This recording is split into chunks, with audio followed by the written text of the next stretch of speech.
It was Malloy, good for them. like- They did take a lot of tickets, I'm sure. Yeah, we have the more Ninth Corps now pouring in here. This Union charge was very, very spread. IVB slammed in, got killed. 30th charged in, did pretty good, and died. And now Ninth Corps is charging in. I'm surprised they were spread out the way they were, but they're not pushing in. They're just taking shots. In terms of the other side, 24th is holding back, and that's, I think, Ninth Corps group. Yeah, you've got the other half of Ninth Corps, because their flag is over there. So your group on the left I is don't know just going to why. get slowly bigger and bigger. Yeah. Where is... I think what might have happened is someone from the 30th picked up their flag and then took it to their line on accident. Could be a possibility. Does happen, unfortunately, in these mix. 30th flag, though, is on the right now. So 30th will now be on the right side of the map. Union's flip-flopping sides. So... we can see IVB now pushing forward across the road.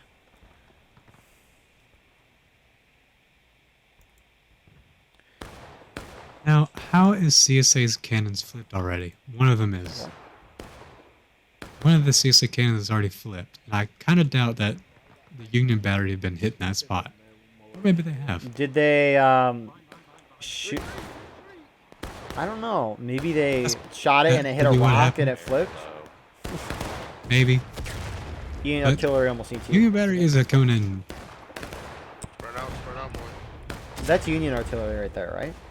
Oh my goodness, they're getting very close to their teammates. So we have IVB on the left here, on the right on the rocks. We have a Ninth, really the mix of the rest of the team here. No clear majority. Coming up behind the IVB is the PA. The cannonball just hit the spot, Ninja. IVB pushing a little farther forward here. Confederates are in the middle of the open right now. And now IVB is charging in, hopefully with the rest of their team, unlike the past couple charges where it's been spread. Oh my god. Where is PA? PA is still holding back. Ninth Corps holding back. Go to beach, big bitch boy.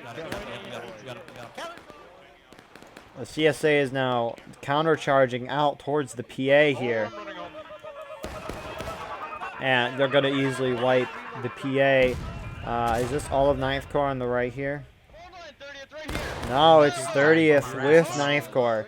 30th has done really well tonight with their charges. Of course, it was a surprise charge, so maybe they had to do something with it.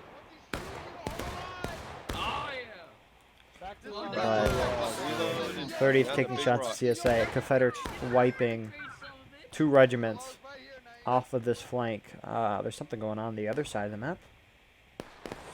Oh no, Ninth Corps is getting pushed back. Ninth Corps is getting pushed back by the 24th Georgia. Your creature yelling to get out of here. Ninth Corps just needs to pull back all the way. They're not going to win. They're not going to win there. Yeah, no. They need to pull back, avoid taking out of line tickets, because Confederates have been doing really well in these charges, and I wouldn't be surprised if Confederates are ahead on tickets. I don't think they'll be ahead for too long, as Union's starting to push up more and getting around the CSA.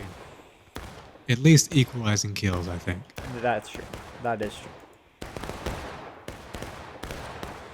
So, 24.5 minutes, both sides engaged. Union just needs to get together and they need to charge together. They haven't done that yet. They've all charged their own separate pods, and if the Union charged together, they would win. Server numbers are still in favor of the Union by 12 people. And both sides have same amount of artillery, so it's unreasonable that Union are losing these charges. The only reason why they're losing is because of poor timing. It's probably just a communication issue or someone charging early or a little late. From what One side has McPhail. That is also true. We can't forget this. The side of Sussy will probably prevail. has always prevailed, except for maybe 1 or 2 of our broadcasts in 5 months now. So, Might say Union Bush on the right comes soon as IVB is coming in to reinforce. Looks like they're going around the left side of the CSA. they are. This will make... I'm kind of surprised Union hasn't gunned it for point and tried to pre-cap. Good. Maybe that's why. Confederates taking losses here. Yeah, the point is wide open. I'm kind of surprised Union haven't pushed for the point.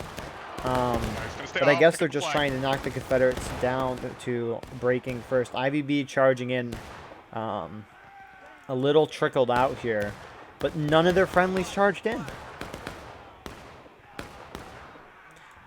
And we see Confederate forces are now pushing up. Hood's division. Countercharge. They are now countercharging this 30th group. Yep, they're slamming it. I don't know why they're being... Trying to flank us to the west. Maybe trying to knock the Union down to taking losses? I don't know. This isn't good, these trickle-ins. Confederates just took a lot of tickets trying to trickle in and kill those guys. However, they wiped the 30th, and now 9th Corps is pushing in.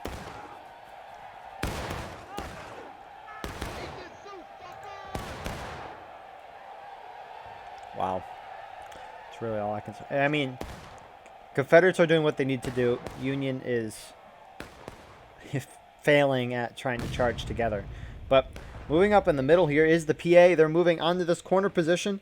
I don't think they should try to... They should just try to hold this and knock the Confederates down to breaking, because this is a bird position. It's right by the point. And they can defend from all sides. What I think they should do is sneak cap the point. So, like, almost get it up there. So they're forcing CSA to get close to them. I agree. But don't cap the point. Capping the point on taking losses is very dangerous. Because Right. the point is flipped, and the Confederates could mass charge, get you to last stand, because now that you cap the point, you're considered the defenders.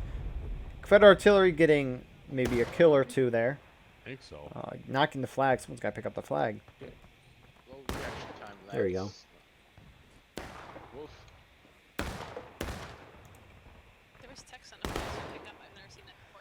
So this will really be a shootout. But yeah, I agree. Confederates aren't going to leave that woods unless Union's very close to capping. Our next group to move up here is the IVB. PA pulling a little off the nipple here. Very interesting. Sevi's scouting his IVBs holding in that defilade. Who is taking shots over? Is 9th Corps? Yep, 9th Corps is taking pop shots from Union artillery. There is a Union flipped cannon.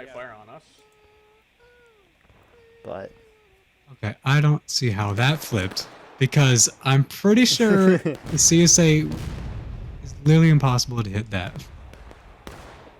From where they are, it has to... Why are... I I don't hope they're know. not shooting at the other artillery. Counter battering. I guess, but there's Oh, that's CSA probably right in front of... I mean, Union right in front of them. that's probably why. I don't think they're PA trying... Yeah, Sorry. they just missed. They just missed. Probably why Get PA out my way, get out my is way. repositioned Move, there Jack. so that artillery is a harder shot. Because as you can see, CSA's got to have that fuse set beautifully in order to hit that. 9th Corps on the right side again. I don't know why the Union isn't sticking together, and Union's beginning to pre-cap the point. I don't think this is on purpose though. Actually, no. It looks like it's on purpose. There's one man separated from the group. So this does look intentional. Who's moving up? Is this 30th? 30th Ohio is now moving up with the PA. Despite everything, Union still has a good chance of winning this game. Yeah, they only have to get the CSA to breaking. They have to get them all the way... CSA has to get the Union all the way down. They have to get them to final push and have that timer hit 0. So it's a big job for defenders in this game. So the point is halfway capped. Confederates, you are now beginning to reposition. As a Confederate officer, you gotta know they aren't gonna cap right now. Yeah. If I- In a regimental match, you gotta know that they're gonna do the correct thing, or at least assume it. Yeah, exactly. Because Confederates, they need to just pull back, kill the time, and force the Union to cap. If I were a CSA officer, that's what I would do anyways. Do not engage the Union at all costs. Sit back, enjoy the wonderful battlefield, but that's not what we're seeing from this first group here. Maybe the Confederates think they can knock the Union to final push first, but... They won't go to final push before CSA goes breaking. Yeah, That's because for sure. we've seen CSA go down to taking losses first, so... But the CSA, Hood's division, pushing up there, standing on their caissons to prevent the cap. So, we have IVB engaging with the 24th. Where the fun begins. Yeah, Confederates just need to mass pull back. They need to force the Union to cap the point and then charge nonstop and force them in the last stand. We can kind of see that happening. Maybe on this Union right flank, CSA left flank. They're falling a little farther back into the woods. I've maybe only seen one time in regimentals as CSA where we fell back to Maine and just kind of camped there for a while. I don't remember if we won though, but It's hard to do because you have to get the whole team to do it, or else that one or two groups that don't want to go back, they're just gonna get wiped out and wiped out over and over again. yep, exactly. And that'll be skirmishing it out of line a lot. So, 9th Corps isn't moving on the right side. They're kind of staying put. 30th is repositioning to where the IVB is. Confederates not really engaging. They just have a couple guys out in front to make sure Union doesn't cap, which I would let the Union cap. We can see You the want to 9th. let them, but Sorry. you know they won't. Yeah. Unless someone makes a stupid mistake, which isn't that likely. In regimental battles, you don't see many. You see mistakes. 30th, I think they're going to go try to get some kills. Yeah, 30th and think IVB that's pushing what- towards 24th. That's what Union does need to do. They need to keep just a small group on point to get ready to cap it, and then have everyone else go. So we have a Union group shifting left. That was the 30th. Yep. And now we have PA and IVB pushing towards the 24th. 24th getting a decent volley, killing about probably a third of the PA. Getting that volley and then running away, trying to avoid casualties. They're pushing into the woods. IVB's gunning it straight for them. 9th Corps that was on the cannons is now with this group. A little late though, but they are there. You can hear shots being engaged on the other side. Union is still capping the point right now. It's getting very dangerous. Yep, and now the point is being uncapped right now. IVB pushing through those 24th, trying to position themselves back on the church, but IVB is going to get some shots on them. A lot of their shots missing. So good Jester, getting some kills. He gets one. He's not going to tempt fate and try to get another one. But 24th is able to escape despite all. We see 30th now pushing up on the right side. 9th Corps is on that right, is moving in to assist the 30th. You can hear him chanting corn. There's nothing left. There's nothing left. Behind the rocks. Wait. There's nothing. Here we go. 30th Ohio slamming into the 1st North Carolina battery, and they're going to easily wipe them. All the Confederates converging on point. 30th Ohio is getting a little risky here. They're about to slam into the whole Confederate team. And we do see that Polymath has sneaked his way in here. Polymath is in the match. Ain't no way. Oh yeah, he's with the 30th right now. So 30th is now slamming into this Union, this Confederate group. They're not slamming into their friendlies. Frontline reporter view here, getting into the action right now. Getting stabs. Team kills. Yeah, let's go. Helping their team out, surviving. You can kind of see how suppressed he is right now. Just a lot of melee happening on the bottom right now. But in terms of everything, Confederates will win that. That's not surprising. 30th just kind of charged right into their whole team. And now if we flip on to the other side of the church, on this other flank, we have IVB, and then what I presume is PA behind them. And I hope 9th Corps is near. IVB taking some pop shots. 9th Corps is now pushing up, but they're a little behind here. IVB charging into the church. Hello, mate. You're about to get stabbed, mate. Against the... just a mix of Confederate groups here. I'm being told to charge out to the point. Yes. Confederates should do that, especially now that they hit breaking. Union's so close to capping right now. Union just needs to... Confederates will win this charge, but will Union cap and win? It's so close. 9th Corps now hitting in. I think that'll do it. Yep. Wow, okay. So Union clutch up with pre-capping there. Let's get thoughts from our players tonight. Corden, your thoughts? Look, I don't want to dog on the artillery. That must have been a new strat that they wanted to try, because that didn't work. They put all their guns in a position that is quite limited, and they had their guns really close together, so they created a lot of traffic jams. So, like, they'd be aiming into their own cannon, so they had to move it before they could shoot. And they're mostly on the same elevation as the Union they were trying to shoot. So it's really difficult to shoot at their feet, which is a good target to hit. Otherwise, you're having to deal with fuses, and it gets really difficult. And when you're that close, it's almost impossible to get a fuse that short. And then that difference in infantry, just it allowed them to not hold off the charges that they needed to.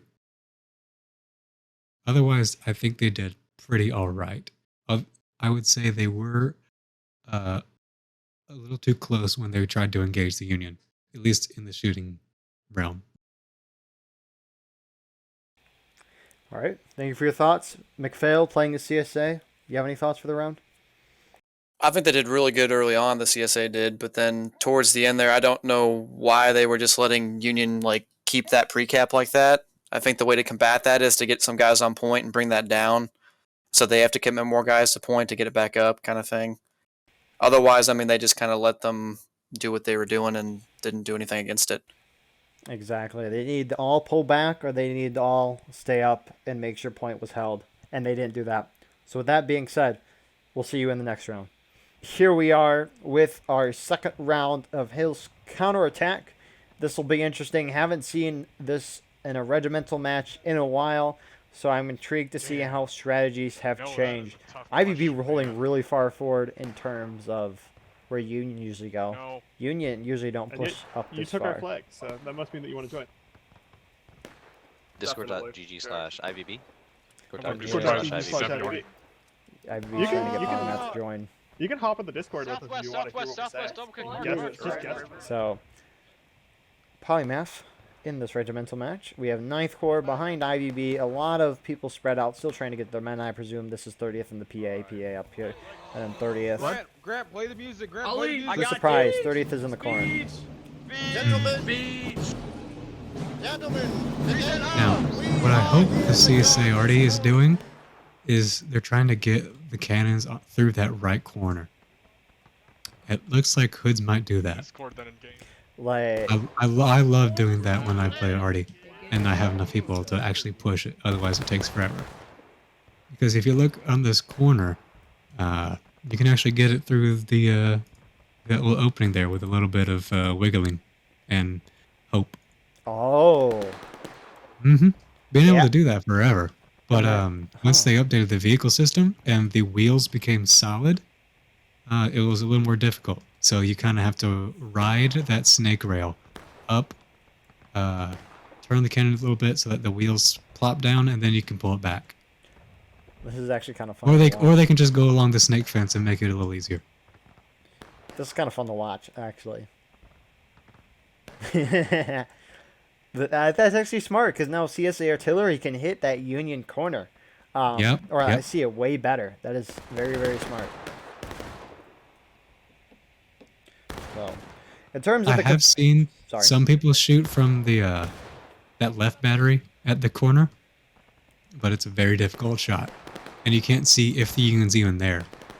So being able to bring the guns to a shot where you can hit them consistently is great for this map, especially since the Union likes to turtle a lot. They have to pull back to conserve the tickets that they have. I'm surprised none of them are going behind their spawn. That seems to be a popular tactic in pubs, especially with the 30th Ohio. the Union, you're saying? Yeah. Yeah, I would agree. But then, if you pull back to your spawn like that, Confederates can just cap, and then you gotta come out. You fall back, they cap. Yep. But The idea with that tactic is to just run down the clock as much as possible. Because once you come out, you can just get your tickets back, and then the black timer will just tick down ever more. Yes.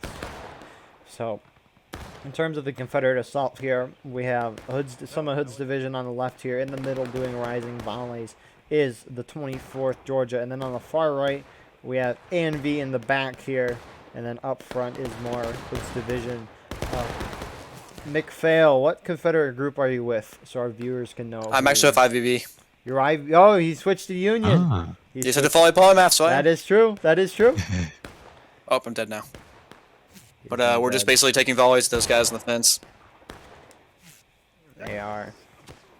We're taking casualties. I would say we're not taking too many, though, that we need to pull back. I would say that we're kind of just fighting it out. Yeah, a lot of those are information, too. So, let's see. So, we have 30th Ohio doing independent volley. Oh, sorry. Those aren't rising volleys when you run to a position and then shoot. Those aren't rising volleys when it's flat ground, right? That's just running and volleying. Sideways volleys? Sideways volleys. Call it that for now. PA up front in this corner, though, engaging while the 30th is doing those sideways volleys. Shoot and skedaddle. There we go. You should watch the magic happen with the artillery. Oh, yes, yes, yes. I want to see this. They got one over. Jack, once we get this current batch of stuff up here, we're going to move back to our battery and take care of Rob's that. going to need to go Yeah, they got more to the right. You gotta move forward. You're going to hear the coordination Rob, just for this artillery. Nope, nope. Other way, Rob. Go. And Alright, keep going, keep going. Yep. Alright, move it backwards. It's fun to watch. And Rob, move it. Move it some more. Yep, there you go. What was it? I don't know. I don't know what you guys Perfect. are doing. That's good. They have That's 3 good. guns coming I through feel like here. that. I've never seen more than one move cannon left. get pushed to Go this left right out side railing. because usually no one is daring enough to do that. Perfect. Alright, I'm going back. your side. I need push on your side. They'll be able to get it through. They'll Yeah, eventually just be get able down to. there. Oh, yeah. I'm moving. It's kind of fun to watch when people get on the side of a gun and they're just kind of floating. Yeah, they just gotta shimmy that wheel over and they'll be fine. I'd say they probably would just want to have Rob go to the right. Eventually that'll drop that wheel. Yeah, just keep I going think back. that's what they're doing. Oh, There we go. They'll, Hey, where are you guys going? they gotta go back there left eventually. a little and go back. yep.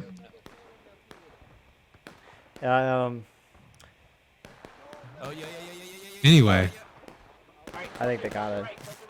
Is anything else happening? It's Hill's counterattack.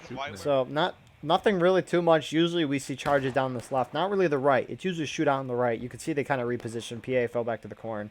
But now HD is pushing up to where the IVB is. I saw a 65th Illinois guy there as well.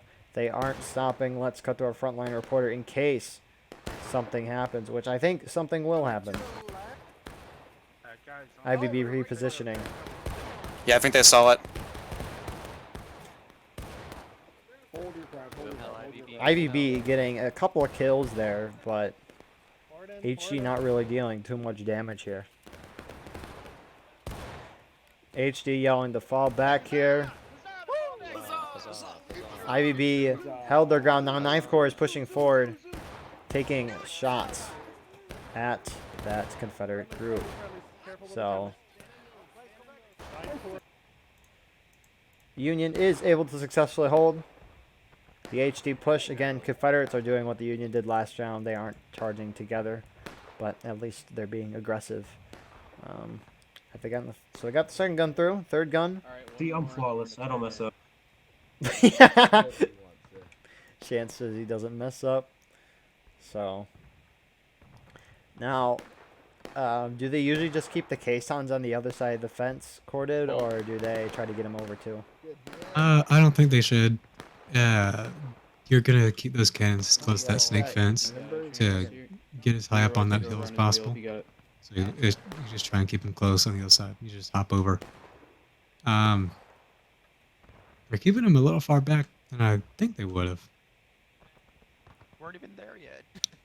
Yeah, that is kind of far They back. did have some people just holding on that the rod of the caisson. I'm not sure what you want to call it, but the thing you use to turn it, just having someone on it doesn't make it go faster, as it does for like the trail spike on the cannons.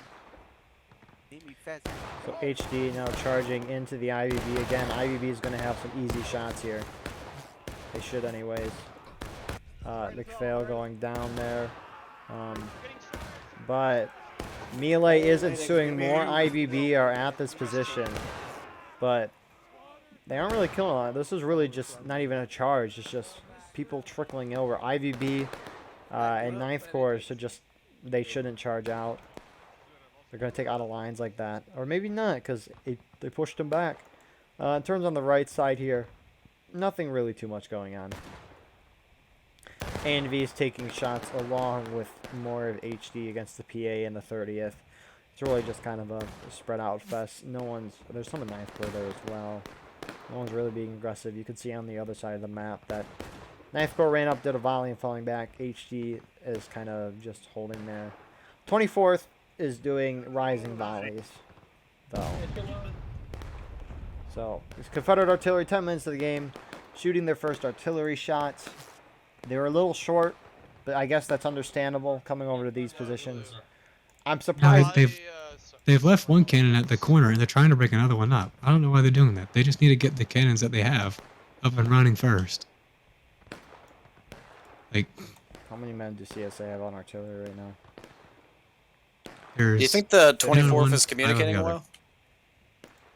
24th? Because like that, they charged and then the 24th just sort of stood there. Yeah, I don't know. 24th has been doing rising volleys this whole game. I don't know if HD is supposed to charge or not, but I would hope that if HD charges in the future, or at least this portion of HD, that 24th joins them. Because they won't win doing rising volleys the whole game. I don't know if they're communicating. It'd be interesting to ask them post-game. You see a lot of Confederate Rambos here. By a lot, this is a lot for a regimental match, is what I mean by that. Union has a lot too. Pubs, this might be normal, but for regimental, having 4 Rambos is more extreme. You have Pearl here, pre-capping the point, playing a little game of hide and go seek with the other Union guy over there. I'm surprised this artillery isn't focused on the top of the hill. I guess it's still a hard place to shoot because it's on the crest of the hill. But 24th, he speaketh and it cometh. HD pushing forward, 24th assisting as well. 24th is a little behind. HD is about to volley. HD getting a couple hits, not a lot. I don't like the whole volley in charge. You should hold your shot. Frontline reporter view here. Hoods is charging on the right side of their line. I think 24th is slamming right into their left. You can hear Pump It Up being blared, one of the best songs ever created. Someone tells you otherwise, that's just wrong. So a lot of death and destruction happening on this flank. Don't chase. IVB and Ninth Corps do hold The pre-cap has been stopped. It kind of just looks like, I can't tell, that's probably just natural decay because there's one Union and one Confederate on the point. But Union's able to hold, and they're countercharging the Confederates out here. And it looks like Confederates lost 2 flags there. I think 2, unless one of those is Union. But I don't think a Union flag went out this far. You are loaded fire. I would agree. So, I would agree with myself, yes. I think CSA needs to put most of their manpower on the left side so they can push the Union into that corner and then let their artillery have good shots on them. Because that's just a fishbowl that they can shoot straight into. I would agree with that. 30th and PA charging out the Hoods Division guys on this right side, wiping them.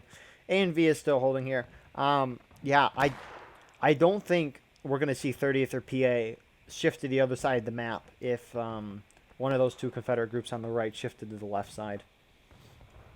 So I would agree. They need to put one of those groups on the right on the left, and they need to all charge at the same time. Artillery needs to be aiming towards that fishbowl position, that corner position there. That's how Confederates are going to win this. Or Confederates need to cap the point, which they haven't, because their one-man Pearl who's capping the point is being stopped by another man here. Paradox from 9th Corps. Does he see him? It's an ironic name.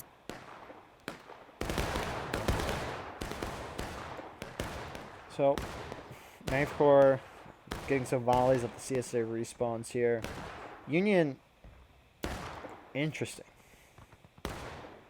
ANV is getting slowly shot down. They're hitting engage. We're a third of the way through the match. Union still have battle ready. Confederates need to change something, and they need to change something fast. PA now readjusting to the road, and they're going to force the ANV to fall back. ANV does not want to lose that flag. You can see, I think, HG guys are now shifting over, and to the right from the respawn. Confederate artillery shooting over this way, undershooting and then overshooting.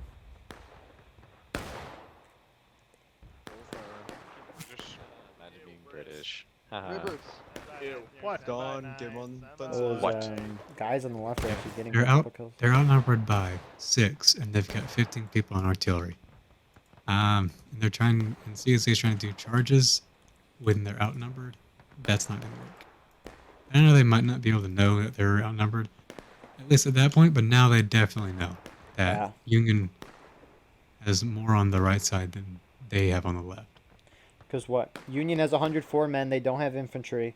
Artillery, sorry. Confederates have 15 on artillery. They're at 83 infantry. That is a 20-man imbalance. And when Confederates are trying to split up their men like they do, that won't work. Right now, they need to slam on the left. Because 30th and PA will take a while to get over. So actually, we do see a tiny Confederate infantry on the right. And I think they're going to hold down the PA and 30th while the rest of the Confederates move forward. Is this 24th? 24th is holding back. Wow.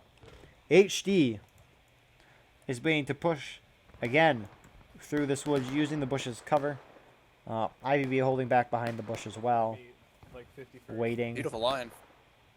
Ever so slowly, you can see our wonderful frontline reporter here talking to the line. Sounded dangerous. Line ready. Line ready! Line is ready! Coming up. They don't realize where HD is. I think a good thing that the Union's doing on this left side, if they know that Hoods already is on the right side, where they put him on this hill, Hoods division has probably chimed in, or what's the word? They've practiced hitting this corner down here, and then Union is positioning themselves where Hoods division may not have trained to hit. It's true. Could be a factor. So, in terms of the Confederate attack, you do see HD, 1st Tennessee on the right, ANV holding back where they were. There is a group capping the point, though. The HD is at 24th, and some 24th guys as well. And then we have HD pushing up on the left, not charging, but pushing forward. A lot of the 24th still holding back, but Confederates need to do this. This is smart. They have guys engaged on the left with the Union, left side of our screen here, so that Union can't charge out to the point while their friendlies cap. And Confederates are going to be able to cap the point. This is what they need to do. Force the Union out. Even the ticket casualty mode. So, Union needs to charge quickly and recap. And as you can see, the Union already beginning to move out so that they can retake this as quickly as possible. PA doing that right now. However, the rest of the Union still holding back. PA is going to get swallowed up here by A and B. They should anyways. Oh no, PA is about to volley too. No! Okay. That's such bad timing. Oops, was that me? But PA get wiped. Union hitting engaged here. And now HD is charging on the left here into the IVB. McPhail going down almost instantly. But actually IVB is holding this charge off. 9th Corps is behind them, but they are not assisting. IVB doesn't need that assistance anyways. Now we see 30th charging in on the A and B. 30th is probably going to win this charge.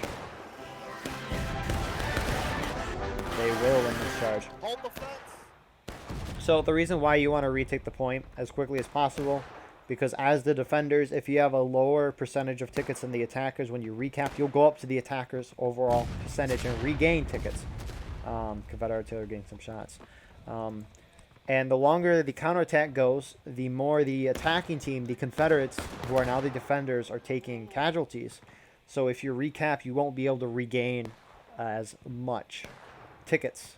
So that's why you want to retake the point quickly, so you can get up to a higher amount of tickets, so that you can last longer, not go to breaking your last stand. So now, after 30th and PA charged and died, we have IVB charging in. Union is so spread out in these charges, or these movements rather, tonight.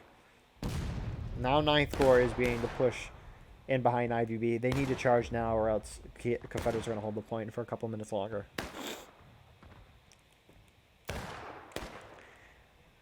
I really hope. You see, a lot of the Hood's artillery isn't connecting much. I think it might have to do with the terrain. I think the position that IVB and PA was on is a little bit higher than what the cannons are at.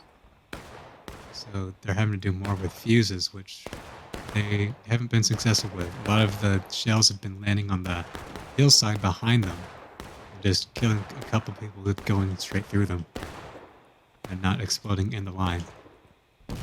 They really need to be focusing on the people on point, though. Yeah. Those are some clear shots. I would think on point would be easy shots. So Union kind of falling back. IVB really falling back off of those fronter positions. You can see there's a lot of bodies there. Union not charging in to avoid taking casualties, but their casualties don't matter. They're trying not to deal casualties so they can go up to a higher ticket count when they recap. But they're losing the point now. They need to push forward. Again, who's in the corn here? 30th Ohio, they got to push in. They got to push in. They're doing that right now. PA is kind of a little far back off the point. IVB and 9th Corps are falling back. Again, IVB making moves. There we go. IVB fall back, and now they're pushing back in. Again, the whole Union team needs to push in here. They can't do these independent charges. I'm assuming this is an independent charge. Or if it's not an independent charge, they are repositioning themselves to get some nice shots. Let's cut to McPhail's view here on the field. It looks like they were just trying to go around and charge in. We do have PA now charging in on the left, but it looks like they are going to die. 30th now joining them. Where is 9th Corps? McPhail dying. Now 9th Corps charging in here. Getting. Confederates actually holding out. Union charged in detail, and that allowed the Confederates to really do well in this charge. I don't know if they're going to win, but they've done a good job. Rather, this is more of a Union mistake, and I think actually Union's going to win this because they have just more men charging in here. They have 20 more men. Confederates taking losses. So if the Union retakes the point and the Confederates have less tickets than they do, the Union doesn't lose tickets. Imagine if that happened. That would be insane, but that doesn't happen. Confederate artillery getting a shot I think they only hit one man though. Their shell. It was went me. through, so their shot went through one guy. They got a couple more there, but shot The went most through, important guy in the battlefield, right? Of course, yes. So This is a really weak point for the Union right now. McPhail's dead. You know, they could really lose the point. oh yeah, McPhail's dead, and Union is so spread out right now. Union's very spread. This is going to be very dangerous. Confederates should charge right now. Not keep the point in contention, but charge out. Because as we can see, which group is over here? IVB is so dangerously far out. Without a flag. Confederates have taken loss of Union engaged. But they're so far forward. Without a flag. I am very intrigued by this move. Because the whole Confederate team is right at their doorstep. More Union pushing forward this round. Is this just IVB up here? It is. I think it's because their flag is with a 9th Corps person right now. 9th Corps is our flag. Keep going back, keep going back, keep going back. So IVB falling back. Thank goodness they are. That'd be terrible for the Union. Confederate artillery missing. Probably just readjusting after adjusting on the point. But we are back to where we were. Union still having an advantage. Well done by the Union to retake that generally quickly. Compared to sitting around for the whole counterattack. So, corded. Now it looks like CSA's got all of their guns up. They've got their 4 cannons in the field. Now they just need to make shots connect. Sure. Did they still have 15 guys on artillery? They have 14. No, now they have 14. What a change. Where'd that check go? I missed it. Dan. But Union returning to their original positions. Corded, do you think Confederates should try to recap point right now? Or should they just mass charge on the side and try to knock the Union to breaking before they hit the final push? I think they need to not cap. They just need to get aggressive on one side. Because I've seen a lot of times Union winning it by knocking the CSA to last stand. And then recapping the point. I've seen that happen too many times.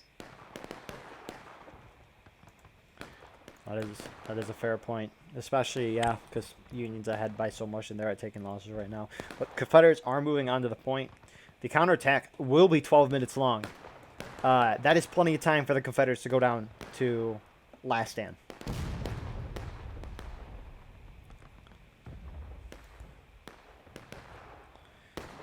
Is almost capped. I'm intrigued to see what the Union will do.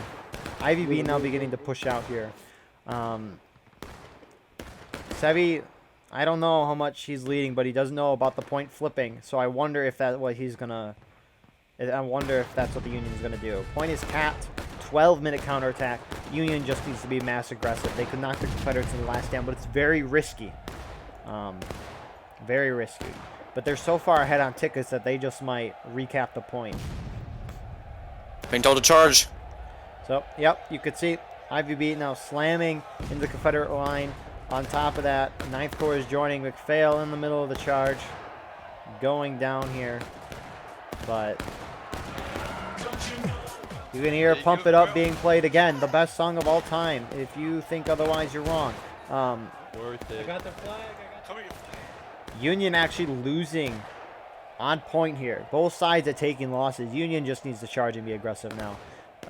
Taking losses at 24.5 minutes is not good. It's not terrible, but that's so much time. So I think Union needs to charge, knock on the last stand. Confederates need to pull off point. Or at least wait till both sides are breaking, then pull off point. That is IBV's flag down on point. They aren't getting that back. Still take back the point. So, 9th Corps and 30th are holding here. Some Confederates are charging them out. Union now mass charging.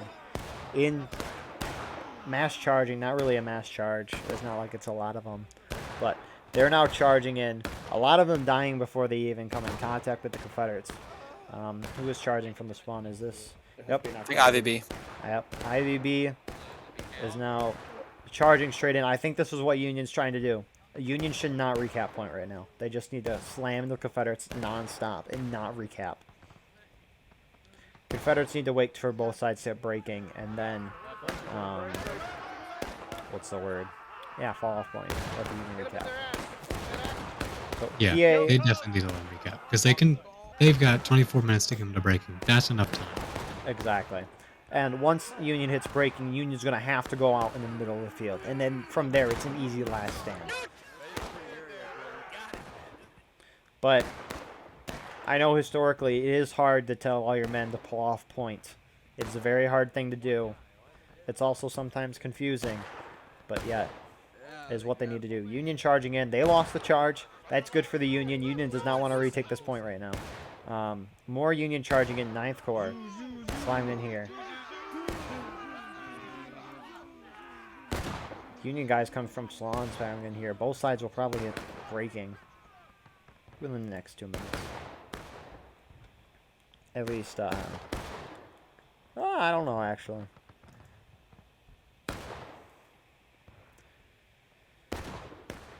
My only concern, well, I don't know. My only concern for Union here is they're kind of spread out charges, but then again, at least they are charging and being aggressive. Union hit and breaking. Union 100% needs to keep going. Oh yeah, definitely recap. Ooh, I don't know. Confederates need to pull Because off. they just went big breaking. Union needs to charge nonstop and force the Confederates in the last stand. Confederates need to leave point. Which you can hear the Confederates yelling to leave point. Which Union just needs to not cap. Union cannot. They need to push around point and charge at the Confederates to knock them in the last stand. Confederates are very spread out right now.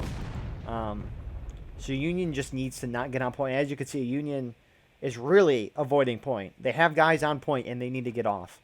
But Union just charging straight in the Confederates. This is smart strategy on both sides, and this is very fun to watch. I think they need to send some more to the artillery. Those are going to be easy skirmishing tickets. A lot of them will be. Some of them will be out of line, actually. I think, yeah. A lot of those would be out of line. Union still capping point. They need to not cap point. Union just keep charging. Union has, like, 2 guys on point right now. I think they're just trying to keep some people on point. I don't think they're trying to cap it all the way. Got 2 guys from IVB still staying on cap, so they're definitely not going to try and recap. Yeah, there's one guy. There's a Confederate Rambo running up here. I hope he... Union's pulling off point completely. Wow. This is fantastic to watch. This is smart strategy on both sides. Really, really good here. Confederates just need to sit at their spawn and force the Union to come out and recap. Union, on the other hand, need to find these auto-liners like that guy over there, possibly charge the Confederate artillery. They need to be up in front shooting at Confederates, getting kills, because they have control of the point right now. This is a good match.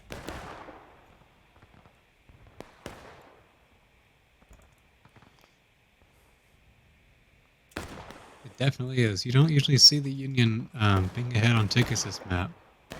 Just the way attacking and defending works in this game.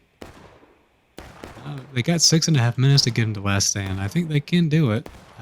They need to get that artillery out, because a lot of teams, especially teams that have put a lot into artillery, they'll put a lot of resources into trying to take it back. So that's a way that you can drain their tickets, is baiting them into taking their artillery. And even if they take it back, you've got more artillery to take out. That shot goes over the Union's heads, behind the men of the field. What do you think about some of these Union units kind of staying back, though? Do you think that's a miscommunication, or? They need to push forward. I know... Because the PA was back by spawn for quite a while, just on the fence. Yeah, and they report 9th Corps needs to push up to those rocks there.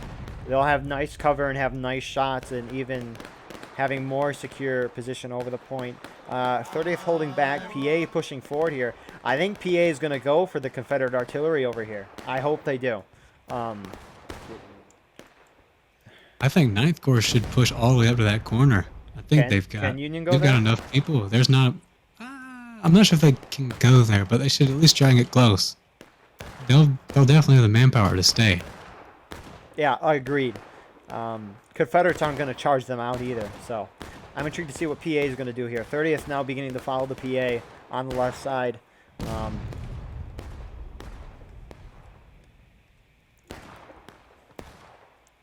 got, I think, some of 9th Corps going up. Yeah, they're gonna. If they all do this, they're gonna surround the CSA in their own spawn.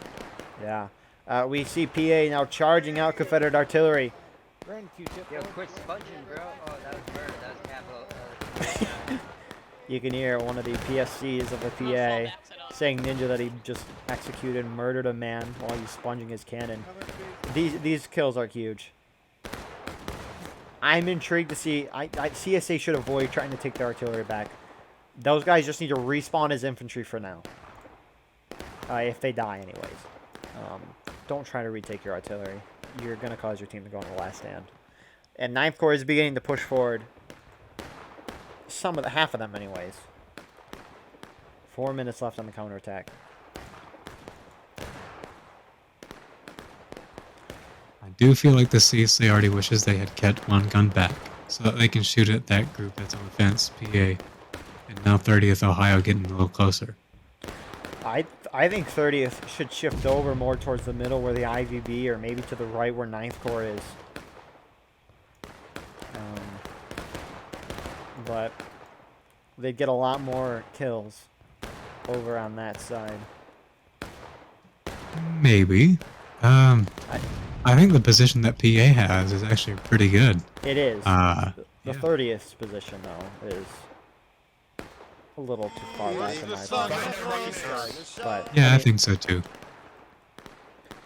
But, I mean, they still have clear shots of them, so it isn't a terrible position. They could, I think, just be closer and have a better chance of cutting the Confederates off. 3 minutes left on the counterattack. I think CSA, even here, needs to commit to one side. They need to just defeat in detail, because they're eventually going to need to recap.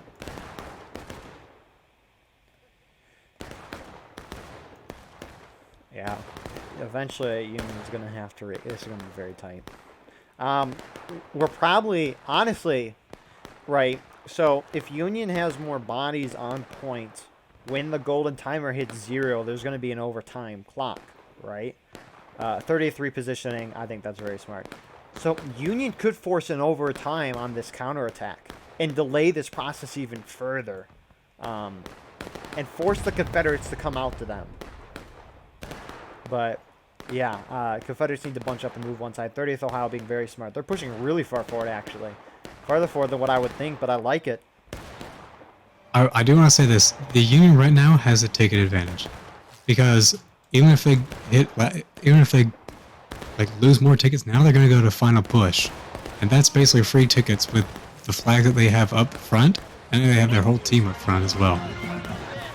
30th But the Ohio. CSA to last stand, they're going to have to countercharge them to retake that point. 30th Ohio just, like, charged in and they got massacred before they hit it. IVB is going over too. Yep. They should have gone in with the 30th because they would have hit that wall. Now they're going to get massacred trying to get across. Let's cut to McPhail's view here. While he's still alive, Union hitting final push. He died almost instantly. That's gonna. We're gonna have to cap. Let's pick a charge. 9th Corps. Oh no, I don't like this. Yeah, they should have gone together. They should have gone together, but now they're pushing a little too many men forward. Confederates have to be close to last stand, possibly. I think they're pretty close. PA needs to shift back off that artillery towards the center now. Confederates could easily push out now, but I don't think they will. Union shouldn't. And see, I don't think we got any kills with that either. No. And our flags are down. Confederates are now charging out because they probably realize they're close to last stand. Union got them out. You need to keep a few people on point, and the rest need to charge that CSA in a last-ditch effort to get in the last stand. I agree. And you do have half the Union holding it. They just charge the Confederates out. If Confederates... Oh, my goodness. Even if, right, the point is recapped, which it probably will be. It's still going to be close. Both sides are going to hit final push, last stand, whatever. Relatively close to each other. You might see a CSA majority on point. Maybe. Might stop it. No. No. Both sides are breaking. Oh, no. Union's going to hit last stand probably first. Because look how spread Union... Yeah, there it is. Ah, man. Yeah, final... Holy crap. Okay. Union got caught very unlucky there being so spread out. But... Wow. Union actually winning on point right now.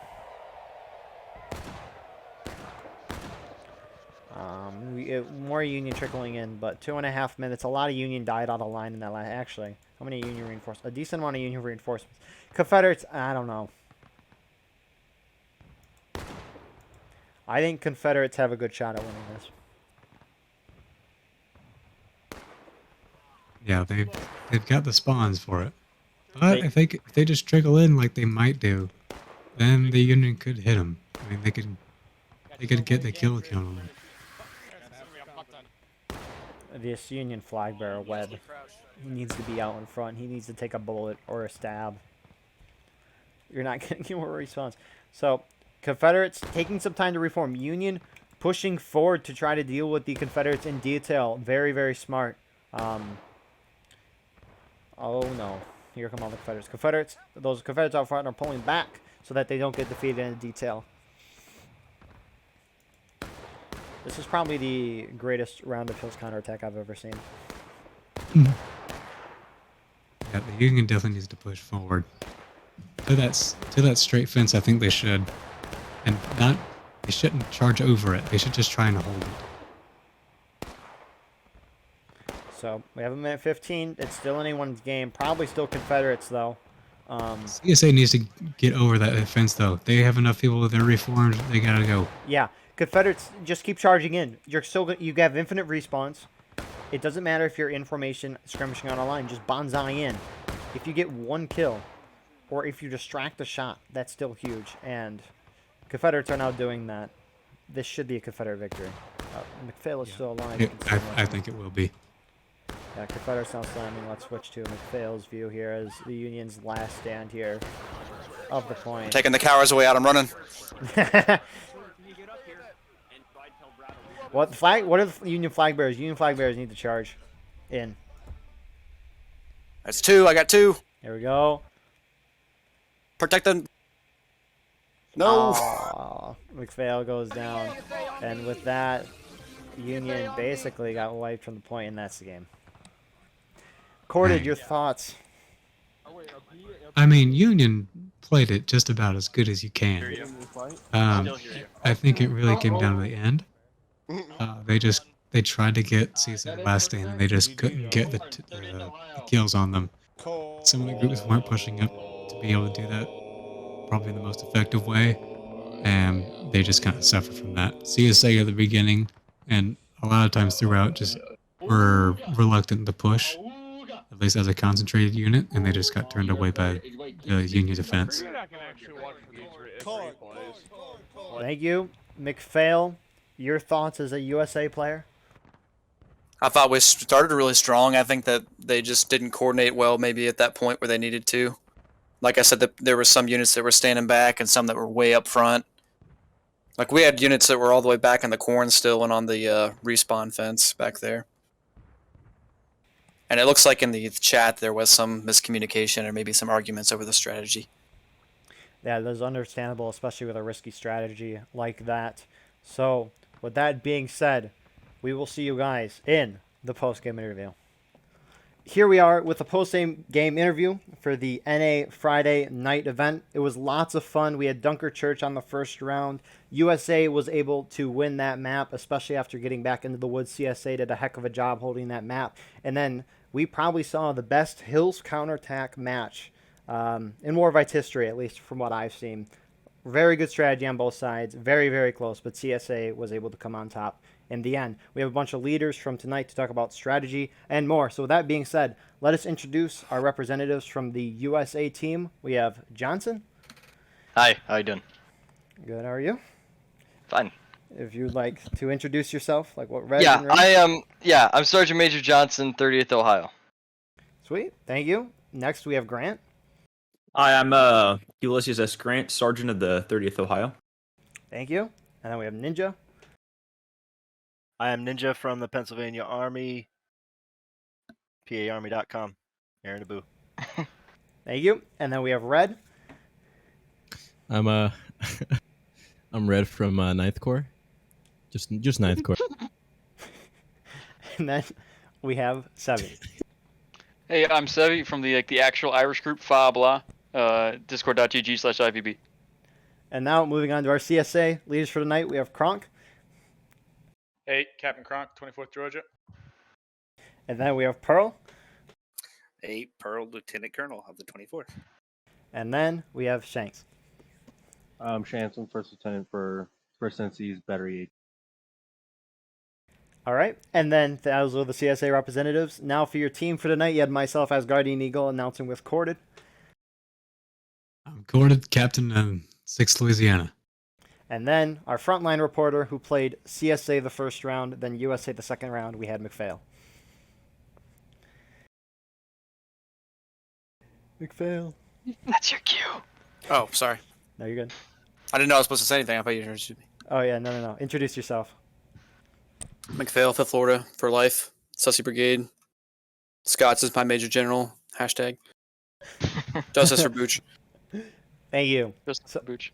So, with that being said, let's move to the first round Dunker Church. USA won. USA was attacking, so USA team, what was your guys' strategy going into the round, and how did you react to the ever-changing battlefield? So, I was commanding one of the regiments of the 9th Corps. I was on the leading the 9th New York tonight, and from what I gathered, our strat was generally push on the right, just push the right side of the map, and the 51st on the left. So yeah. Yeah, it was 51st and 30th on the far left. Mm-hmm. There we go. And everybody else was on the far right. And we just pushed because it's an attack map. Yep. It wasn't really much of a complicated strat, yeah. 30th was just trying to find open spots in the lines to kind of get through and do some havoc. It's pretty much 30th's goal. Yeah, near the end there, a few of us moved on the far left and was chasing them to get them down and breaking. And well, that worked, and then we capped, so that was about it. From our end there, we spent 9th New York spent our whole game on the right side there, and we spent it kind of trading spots with IVB and whoever else is on the right there, just kind of going back and forth between us, moving out into the woods, wiping out maybe one or two groups, doing some damage for maybe a couple minutes, then pulling back over when we're losing fellows. But generally, it wasn't too complicated. It was literally just kind of a cat and mouse game of they would come out, we'd shoot them, we'd pull back if there were too many. Did a couple charges, did a little trolling, and then ultimately it was just a lot of bloody melee. Basically a bar fight. Yeah, lots of melee, lots of charging, lots of dying. The more you charge as the attacker, the more you die, the better. Yeah, melees usually favor attackers. Mm-hmm. I love me a take a dump. So I think that's about it for the Union strats. Yeah. Mm-hmm. 30th first charge through the woods where they were chanting corn was absolutely beautiful. Thank you. I'll say for that. CSA, what was your strategy to defend the Dunker Church, and how did you guys react to the ever-changing battlefield? So basically it was kind of a three-pronged defense, far left, middle left, and then far right to defend. We were far right. Most of our fighting was at range. At one point, it looked like they brought a ton of people over, and we kind of did a little shoot and scoot deep into the woods. What would you say, Kron? I say we did a little bit of trolling. We did a little trolling. Yeah. You're still my little hit and run. We at one point we literally got into their backs, ran up and I think charged out 20 of them. So we had our fun over on the right. But all the fighting was really on the left. I mean, in terms of intense melee stuff. And then towards the end, there was a big charge behind the church, but they had such a big cap on already that it was kind of desperately try to get out there to point, but it was just too late. They had that quick cap to go with. That was from a pre-cap. I actually had Shot. one of my guys pre-capturing that. Yeah, it was originally Colt, and then he died, and it was MVP, and he also died. I ended up saying Roberts. Shane, do you have any view from artillery for first round? I mean, the constant charges from the left that really hampered our effectiveness. We flipped one of their cannons in the back, and we had a few good canister shots on them on the fence. Other than that, we hopped off artillery halfway through because it was just becoming a liability instead of helping. Based. All right, cool. Now let's move on to the second round. Hills counterattack. CSA was attacking. So CSA, what was your strategy going into that round, and how did you guys react to the ever-changing battlefield?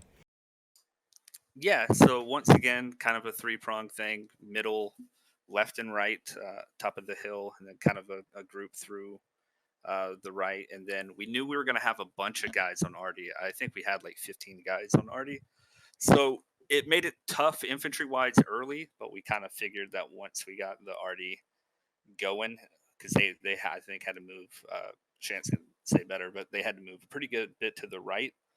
And so it was kind of, once they got ahead in battle ready, it was like, shit, let's see what we can do to do a cap and just make it a bloodbath on a couple of caps. And ultimately that kind of worked to just stop the clock and turn it into a bloody fight over the middle. And they kind of helped out a little bit because there was a lot of their guys just running in with bats and both early caps. So that kind of helped. Yeah, so for artillery, we had to move it up to the right through a fence. And then we had two cannons on the left also firing. I was down by the left, so I can't really speak for up there, but we had some pretty good shots down on them on the road. Every time they went to the road, we had a pretty good shot and took it most of the time. Kronk, you have any thoughts? No, just kind of that. We were literally just, fighting and dying in formation under point. Union kind of dumped a lot of tickets into us, and we happily took them. All right. Thank you. And early on, we were having bad ticket dumps. I didn't want to say that at the top of the hill because numbers, that group, That was us. Yeah, it's definitely very top end. And we just didn't have really the infantry numbers to attack. The HD was charging in by themselves on the left.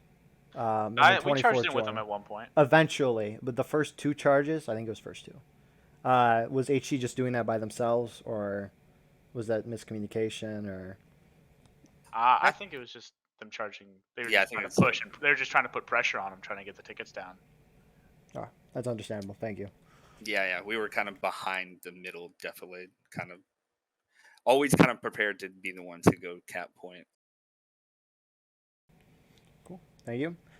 USA, defending the map. What was your guys' strategy going into the round, and how did you guys react to the ever-changing battlefield?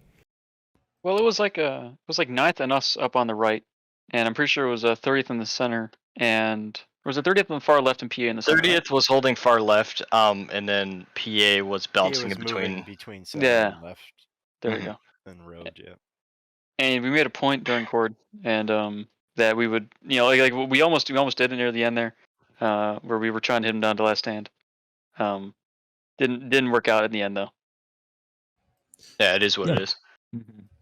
Yeah, from the 9th perspective, the hill on the right was honestly just a whole lot of fun to experience. I mean, we shut down a good couple pushes on that right side. It was pretty dominant for most of the match, I feel, for the hill. The Confederate, the Emirates couldn't make any big pushes on the right, and it was just, we just kept shutting them down. So it was a lot of fun up there. And the only real reaction that we had to do was when they capped point the first time, and then also when they capped point again was really the only reactions that we had to do. But generally, it was just shooting, a lot of shooting, and clever timing of their volleys and ours. Yeah, at least from the 9th perspective. Definitely. But then once the so once they captured the second, who cares, right? Once the Union, we were starting to push down to the south. From the FB at least, we were holding down there on the south the rest of the game. And again, I'm sure Eagle that you saw and counted on how close it was. If we all had foresight and we were all able to look 10 seconds in the future, the 3 kill difference is how close that game was. Yeah, it would have been different, but we don't have that ability.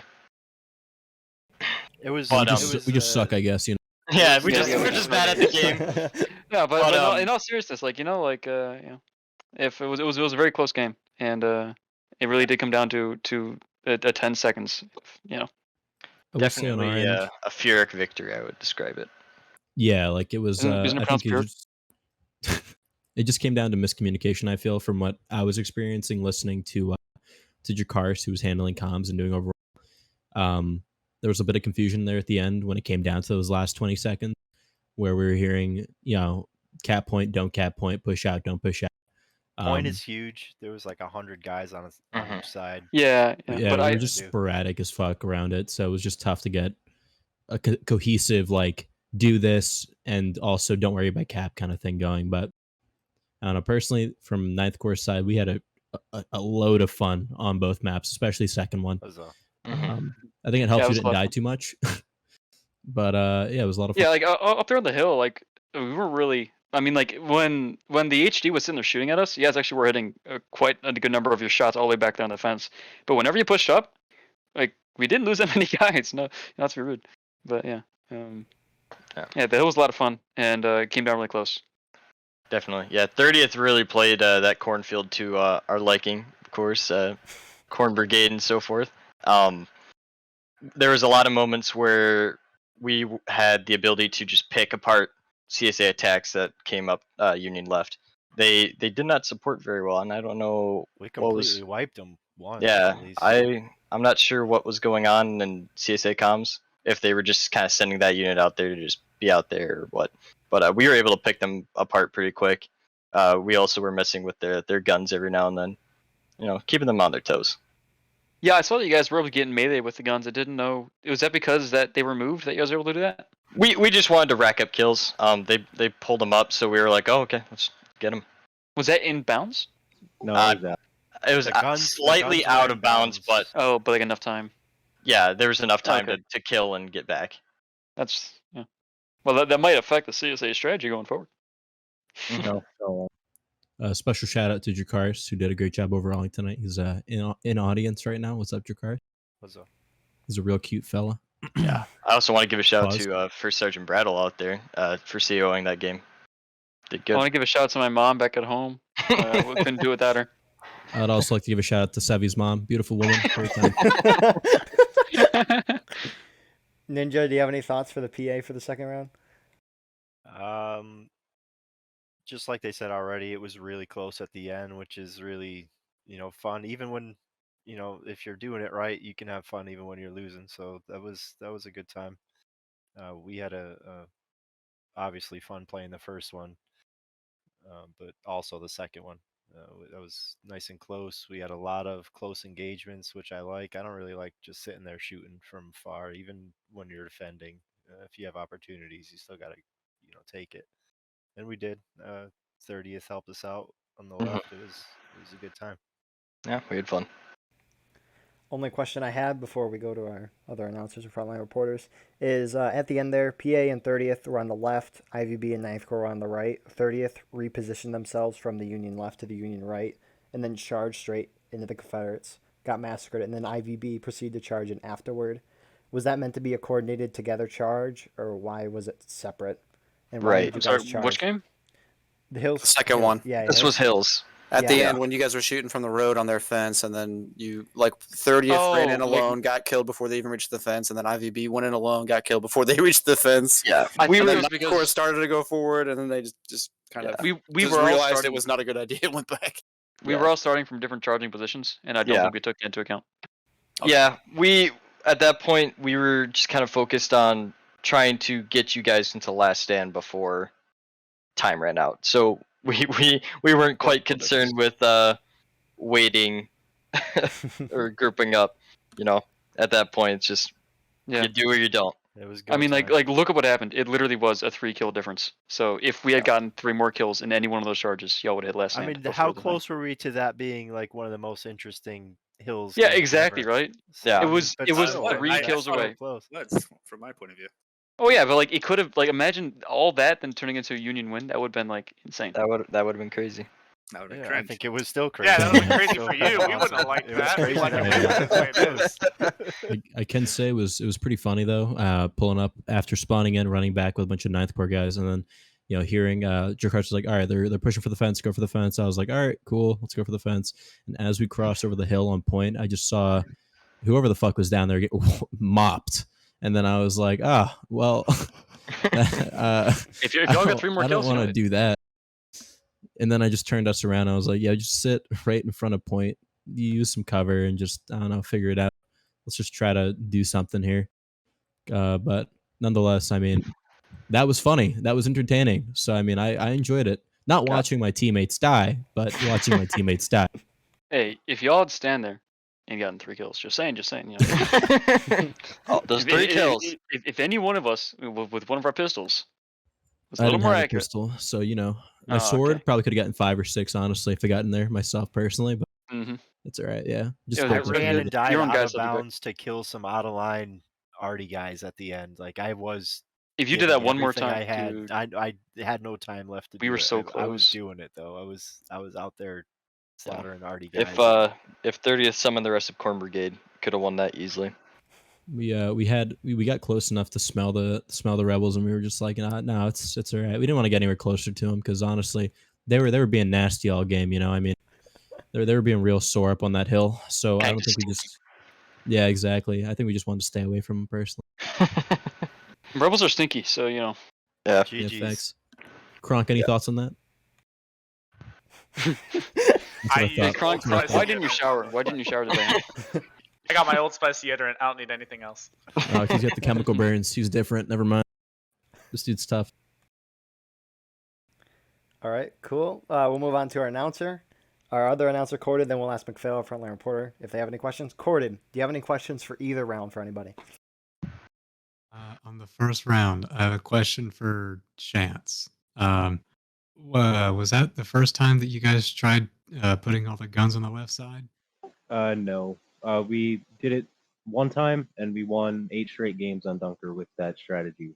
And so tried it again. This time it wasn't that successful. I think we were a little slower, so that might have been the reason. Well, I think what happened is the Union got there really quickly. I know IVB went straight out of spawn with no loads and no didn't reload our bayonets. bayonet, Yeah, so they were able to get there first. that might have been it. So what's the thinking behind putting all the guns that far away? Well, we're not in danger from when they charge the point or when they go to the nipple. And usually there's a line up there just protecting us. So we're pretty safe back there. And also the enemy already doesn't have great shots down that way. All right. Do you think maybe keeping a gun back a little farther down the hill so it's still kind of covered from the other artillery? So if that left position gets charged out, you still have a gun to use. I don't think we would. I don't think we would use it. We'd just wait for the guns to be cleared back there on the left. But that is the first time we brought all 3 guns to the side. All right. I do want to give a shout out to 24th Georgia. They were really holding down that right side. I think from my perspective, it looked like you guys were like pretending to have big numbers on the right side, and that was like it seemed to discourage 30th and 9th Corps from pushing that side. So good job. Yeah, at one point I was like, they have double our numbers. They can run us over if they want to, and they never did. So maybe that's Yeah, 30th. Come on. I mean, at one point you guys like pushed into the woods, and we pulled all the way back into the woods, let you guys into the woods, and just shot you guys in the back, and then just kept running away every time we shot you. I think one group got away, but yeah, we wiped one of the big groups. I think I wasn't on the left side. I wouldn't be able to know. Yeah, I was doing some heavy work on the other side, so not my problem. Dude, Yeah, I spent like half the game, my entire regiment sprinting back over there before getting full kits. You can get all the way to the right corner before you get full kits, then you get all your stamina back. We were trying to gain our bearing. We were over there for I don't know how long on our own. I think PA you guys came up with us one time. We were on the right for 90% of the time until the end of the game when we went around left and came up behind the church for the cap. Yeah. We were just trying to find opportunities to hit you, and you guys moved around a lot. Kind of made it hard. Yeah, I could definitely see you guys like lining up the arty cannons and everything. Like you guys were praying for us to just stand and volley. Right. And yeah. we were just not having it. We were moving in and out of the woods. We were moving all over. Which was it's decent play. Decent play. I noticed the arty on that side was doing a really good job of hitting the spot that makes the most sense, where they probably thought we were hiding. They kept hitting like the same spot.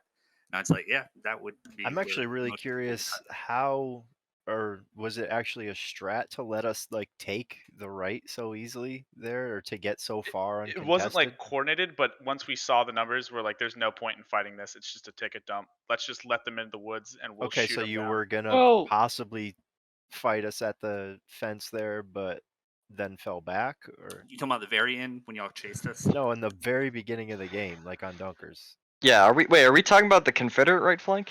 Yeah, Confederate right, Union no, right. Union left. Oh, we just walked past you guys. We weren't even messing with you. We just went straight over and to support the. Yeah, the Ninja, idea we're at talking the about beginning. we're talking about our right, not your right. No, I know you were. I'm talking about something else. Sorry, thought I you were was wrapped I up. was mistaken. I think you're switching it back to the Union right. And in the beginning of the Dunkers, was the strat to just let us take the right uncontested? The Union right. The Union Union right? No, that's where the most defense should have been. Yeah, that was. Well, I mean, Hoods like and A&D usually you were guys over are there. right there in the road, like shooting down the fence at us. We were there before they got there, so. Yeah, like way before it seemed. That usually doesn't happen, so I was wondering if it was like a strat or. I mean, I'm wondering if the idea was probably just to use the rocks and logs in the woods to shoot Okay. you if you stand. And there's on the nothing open really fence. wrong with that. I'm just curious which was the strat, if we just got there first or something. Yeah, that might have been what happened. Like I said, we weren't really over there. I don't think we have anyone here who was. It wasn't They put up a hell of a fight. It was over there. A and V. We got It wiped was at A&V and least HD. once Yeah. or He was twice. there a little bit. I'm thinking again. I think it's up. But yes, Yeah, they just, from what I saw as the frontline reporter, they basically were on the rocks and the logs back there in the woods line. Right. We just had SSDs and got there faster. Sorry, fella. Yeah. Carter, do you have any more questions? No, I'm good. All right.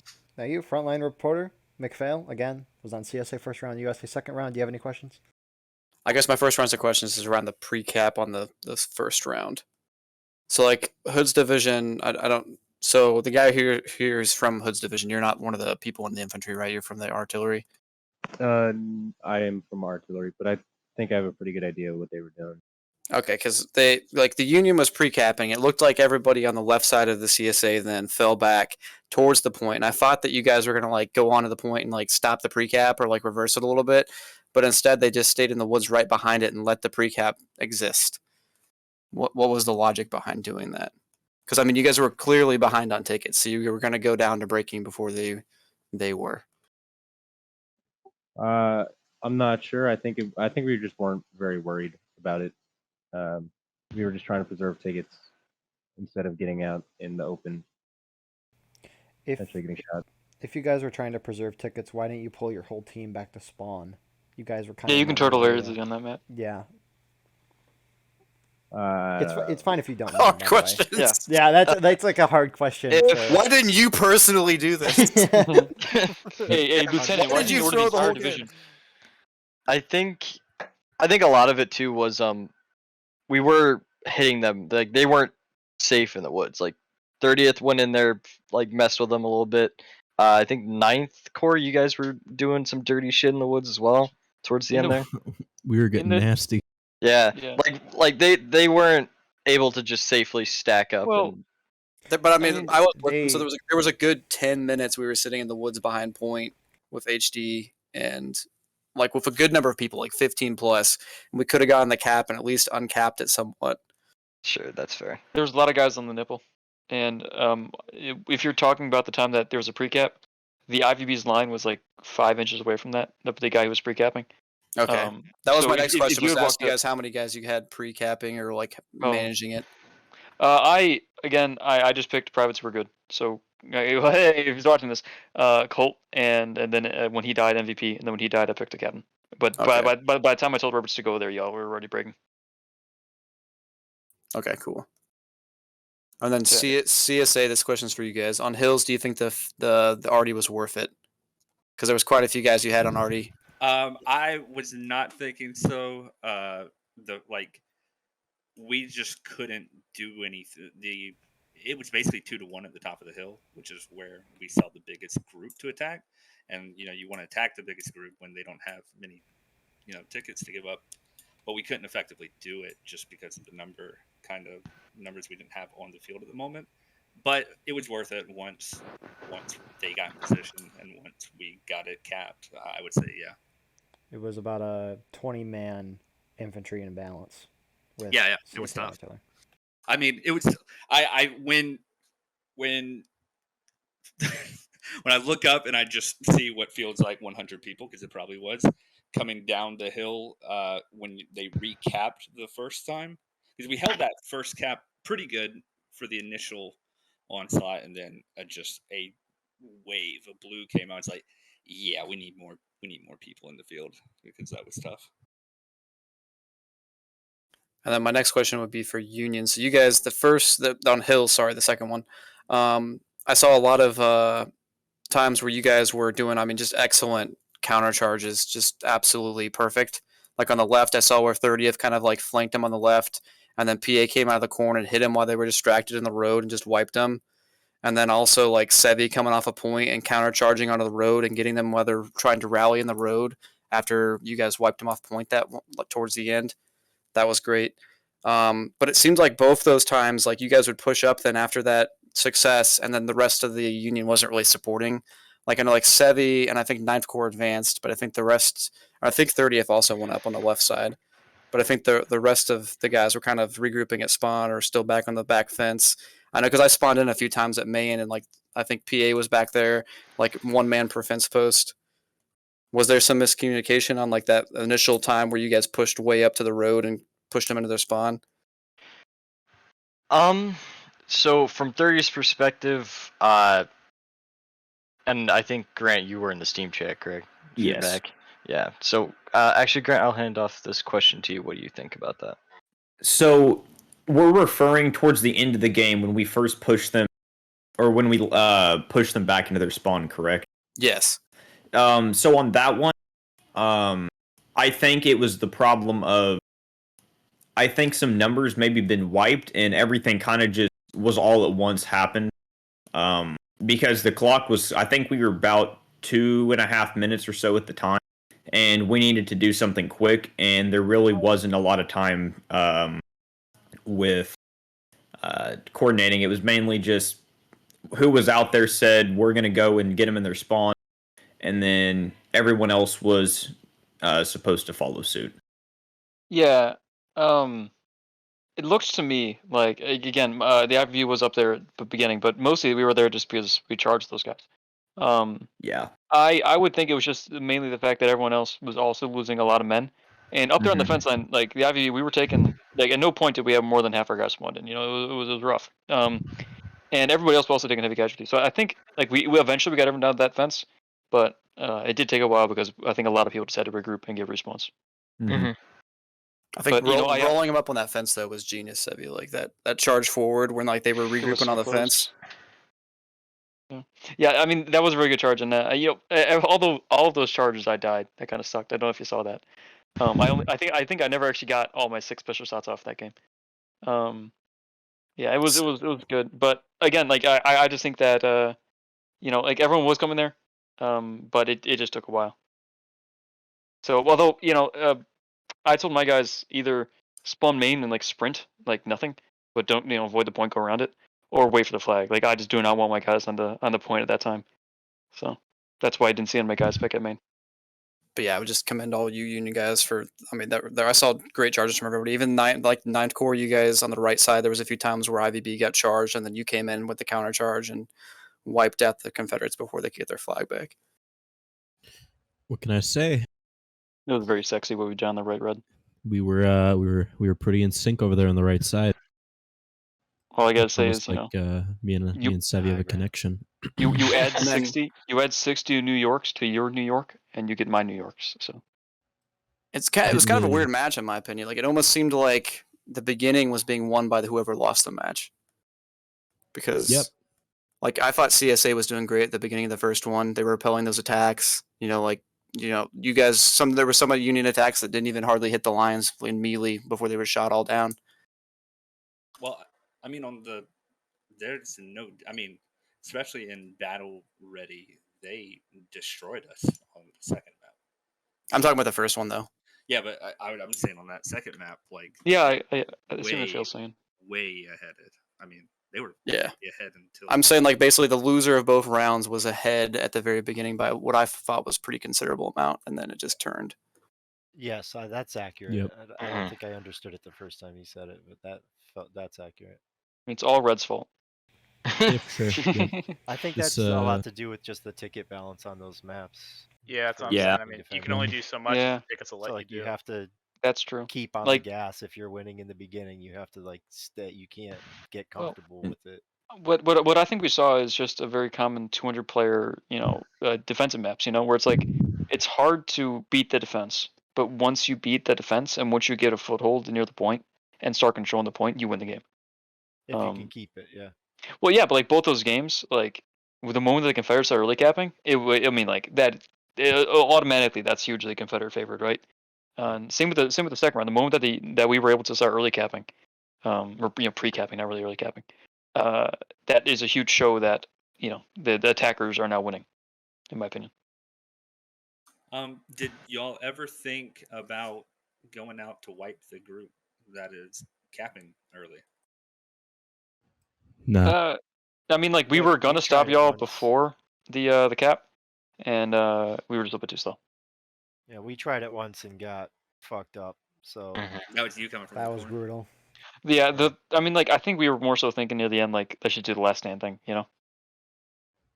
Yeah, for us, our understanding was we watched one group get torn up when they went down the point, so we just decided, hey, we're gonna just try to get these guys low on tickets and then recap later on. We were trying to play the ticket game with you guys, so you know, break your guys' tickets down to like breaking and then recap, so we get back to whatever the fuck, and you guys aren't breaking. And I think we kept the same mentality for the second cap or whatever, the one at the end, but we just didn't work out. One thing I noticed about both attempts to kind of recap was, were y'all grug and go on both of those? We weren't, no. I mean, like near the end of the game, I don't know. I never really told my guys to grug and go. I'm talking about the first one and the first attempt on the second one. Well, I don't know if you saw it, but whenever my group got wiped in the first round, at least, we would grug and go to the far right and then get full kits there. Because, like I said, you can get your stamina back. Second round, I don't think I had my guys grug and go except to get to the flag bearer. Because that's one thing we noticed and that we felt was like beneficial to us was that, hey, they got guys coming in with just bats. Like we know I just feel it's kind of desperate in terms of a ticket dump. Like we knew y'all were dumping tickets. Oh, you mean like in the second round? They're in like one of the early caps? The very first cap and the second one, y'all brought a bunch of guys with bats. Like I think we were trying to last stand push you. Yep. So that's why I saw bats. We were trying to last stand push you. I'm talking battle Earlier. V engaged. Yeah, even then we were like, let's get their tickets down. Oh, okay. Yeah, we were really trying to game the game. That's it. Yeah. And sadly we Y'all are capitalized. the ones who don't have tickets on that map, though. Trying to stick with the meta. What Well, can I here's the say? thing, We're- right? We're brave, And right? Well, when we you almost cap, had we're it the because attackers. exactly, like if you looked at it, we had found a push, right? So and there's also overtime. So the moment you like early cap, again we were 3 kills away from winning.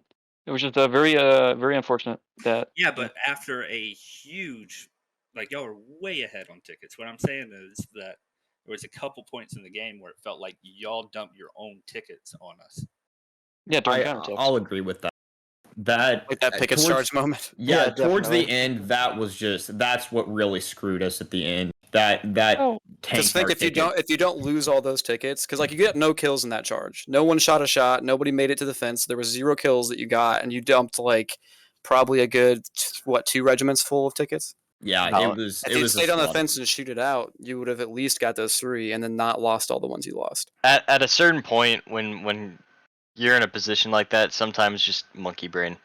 Yeah, that was monkey brain.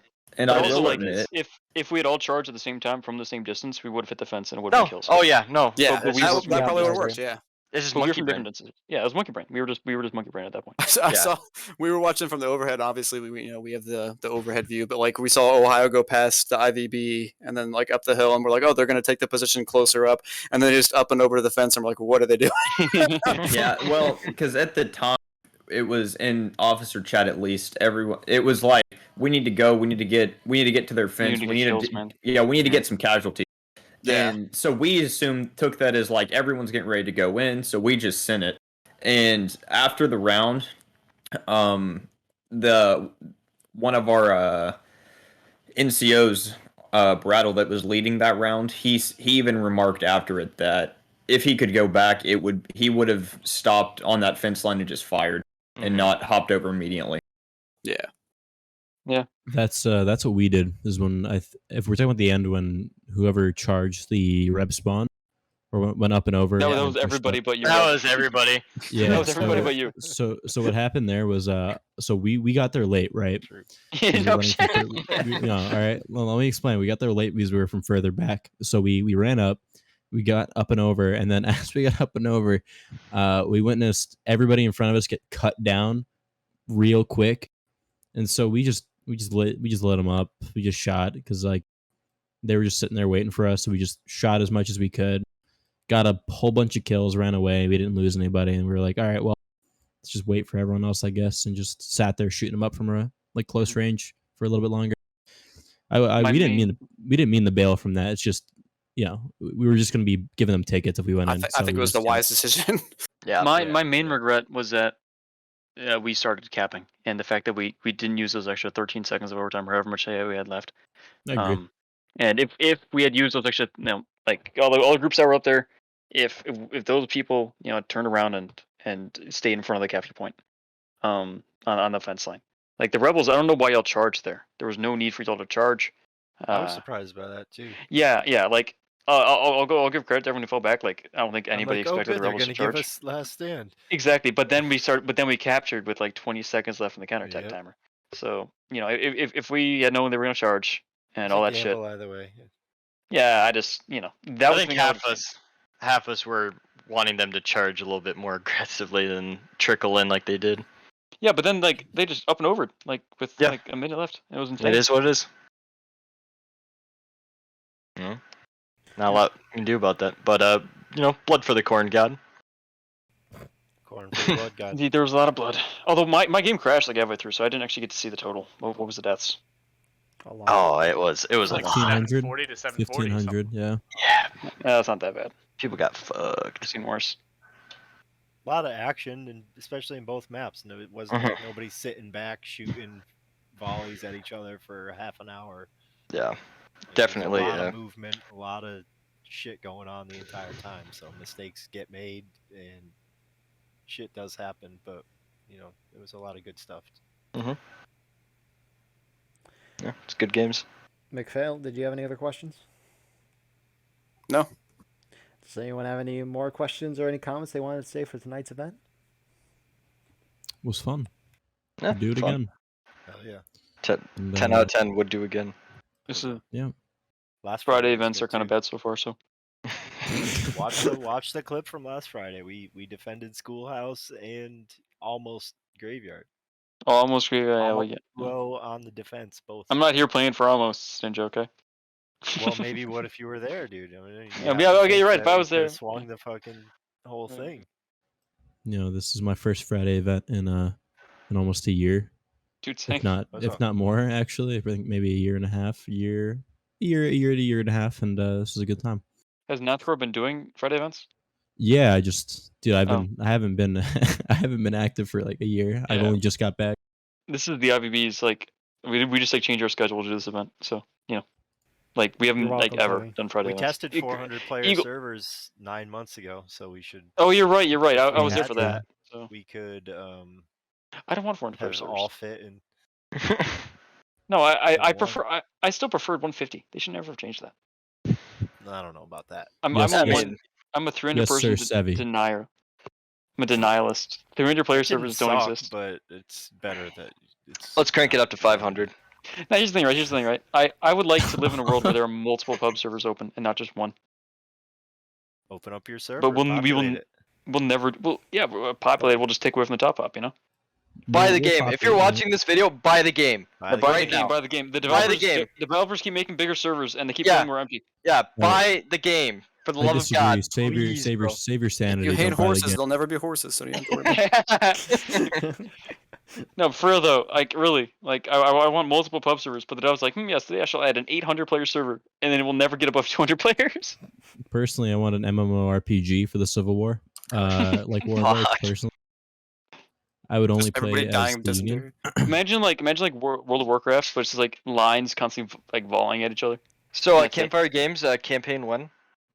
Yeah, campaign 1. Yeah, when are we player gonna game get mode, a brigade single mode. player campaign? I want brigade mode. That would be Shiloh? sick. Brigade mode. No, brigade wanna mode because I play can't as, fucking call it conquest. I want to play as a Southern commander from his humble roots in multi-millions in today's money. You know, humble. Small loan of a million slaves. Jesus. Just a little bit of Just a slavery. million? Come on, you got to pump those up. They're 7. It only counts as 600,000, right? Because 3,000. yeah. Jesus Christ. Thanks for doing the math, man. Thanks for doing the math. So here's my question, right? If like, couldn't they like to move a bunch of slaves around to like manipulate votes? All right. All right. Yeah, All thank right, you, we done Sevi. here? History lesson. All right. Any other things? No, I think we're good. As GG's, No. guys. Yeah, GG's. You should go please, Discord, discord.gg/IVB. P, you So, should go to thearmy.com, really, but www.theivb.com. IXCore.org. We have a .org, so I mean, yeah. Well, we have the It's Irish a, Frontiers. that We have the Irish Frontiers.com. If you look up the Irish Frontiers, like the first Sevi, website, as we all know, .com links are untrustworthy. .org are legit. it's an Thank you, HTTPS. Guardian. There we go. If you ever need 30th, look up into the sky. You'll see a giant corn cob. Yeah, you don't ever have to worry about seeing 30th. Just the big 3 are Hear us right. first. What, hey, 24th. What's your website? Twitch.tv/Levante Rollin. Does the HD have a website? No, we don't need. Actually, I do think Oh. we have 24giv.com. GIV? Yeah, 24 With give? the Irish Volunteers. Yeah, Oh, gross. that's what it was when they made it. Yeah, I know. For a bit of rebranding. Yeah, so far. I'm glad you guys walked away from the farbness. So, with that being said, all those wonderful links that they just read off and more will be in the description to join a regiment. Wonderful news. Along with that, everyone in this post-game interview will have a social media link in the description if they want one there. Check them out as well. Join the Battleline Network Discord. We need more frontline reporters and announcers to get wonderful views like we did tonight. Thank you to McPhail and Corded for showing up. And please like, comment, subscribe for more. And Buy the game! We'll see you in the next one. Buy the game. Don't buy the game. Don't Buy buy the game. Don't buy the game. You should buy it.